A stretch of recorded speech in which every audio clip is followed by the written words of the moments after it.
হচ্ছে যেই দাবিটা আজকের উদ্যোগটা নিতে হবে, কাজটা শুরু করতে হবে। জুলাইতে বাজেট আসতেছে, তো কেন এটা করতে পারবে না? আমরা এখনই দাবি করছি যে এই রাস্তাটাকে 4 লেনে করবার জন্য ইমিডিয়েটলি উদ্যোগ নেওয়া হোক, যেন জুন জুলাইয়ের বাজেটে এটা অন্তর্ভুক্ত হয় এবং এটা যেন উদ্বোধন করার ব্যবস্থা করা হয়। এটা আমরা যোগাযোগ উপদেষ্টা, অর্থ উপদেষ্টা যারা আছেন তাদের দৃষ্টি আকর্ষণ করছি, এবং অন্যান্য কাঠামোগত সিন্ডিকেট ভেঙে দেওয়ার ব্যাপারে যে কথাটা বলা হয়েছে সেটার জন্য বাণিজ্য শিল্প উপদেষ্টাদেরকে দৃষ্টি আকর্ষণ করছি। স্থানীয় যে ডিসি মহোদয় আছেন, বিভাগীয় কমিশনাররা আছেন, যারা টিএনও আছেন, পুলিশের এসপি আছেন, সবাইকে কালেকটিভলি বলছি ব্যবসা বান্ধব করবার জন্য যা যা করণীয় তারা আপনারা ইমিডিয়েটলি সেগুলো করবেন, যেন ব্যবসায়ীরা ক্ষতিগ্রস্ত না হয়। ব্যবসায়ীরা ক্ষতিগ্রস্ত হলে কর্মসংস্থান ক্ষতিগ্রস্ত হবে, ট্যাক্সেশন ক্ষতিগ্রস্ত হবে, দেশের অর্থনীতি ক্ষতিগ্রস্ত হবে, কালেকটিভলি দেশ গরিব হয়ে যাবে।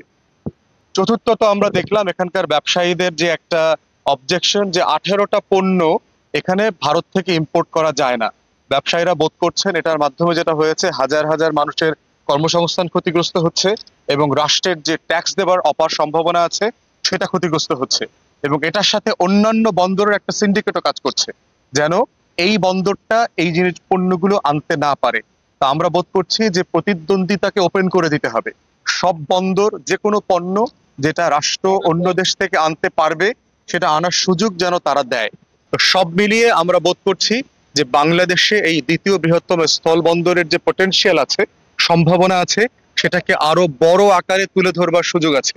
বাংলাদেশের অর্থনীতির যে উপদেষ্টা আছেন, বাণিজ্য উপদেষ্টা আছেন, শিল্প উপদেষ্টা আছেন, রেলেভেন্ট যত মিনিস্ট্রি আছে, আমরা সবাইকে বলবো, ইভেন পরিবেশ মন্ত্রণালয় যারা আছেন, পরিবেশ বান্ধব এক্সক্লুসিভ ইকোনমিক জোন করা, যে বাধাগুলো আছে ব্যবসা সে বাধাগুলোকে দূর করা, কাস্টমাইজেশন এবং ট্যাক্সেশনের বিষয়ে যে দৌরাত্ম্য আছে সেগুলো বন্ধ করা, সিন্ডিকেট ভেঙে দেওয়া, সবকিছু মিলে একটা জেনুইন ব্যবসা বাণিজ্যের বন্দরে যেন এটা পরিণত হয়।